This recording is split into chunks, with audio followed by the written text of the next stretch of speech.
Abakinnyi ba Rayon Sports bari kwitwaza impamvu batari gutsinda ngo nuko nta bakinnyi bafite, abakinnyi 12 bari mu kibuga, inka hari nk'abakinnyi 2 bari mu kibuga, ngo byakinisha abakinnyi 12 ngo bakuramo abakinnyi 6 b'ingenzi bakaba aribo baje mu kibuga. Ariko ngaho ibyo bidahagije, naho umutoza we ari kuvuga yuko wagira abakinnyi bakinamo hagati ngo nabo baba bariye, ngo cyangwa ngo baba baritoje ibijanye n'imikinire baba bari gukinira mu kibuga, batangira kwiruka mu kibuga ngo ni amagambo bari gukina mu kibuga. Ayo ni amagambo yavuzwe n'umutoza wa Rayon Sports.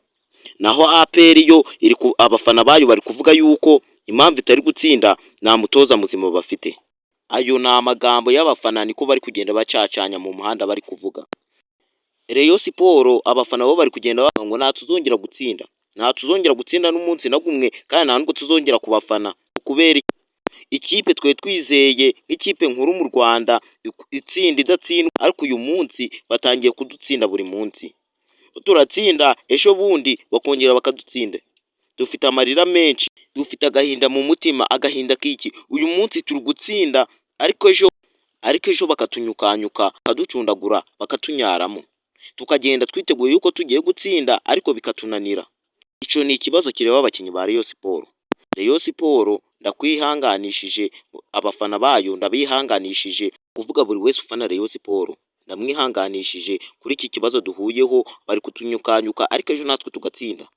Twiteguye ko igikombe cya shampiyona tuzagitwara. Naho APR yo yamanitse amaboko. Abakinnyi bari kuvuga yuko mu gihe batari baduhindurira umutoza nta tuzigera dutsinda na rimwe. Mu gihe umwaka usize wa 2023 twaratsinze dutwara igikombe, dukubita polisi turayinyukanyuka turayicundagura, ariko gucugura agandi makipe byaratunaniye.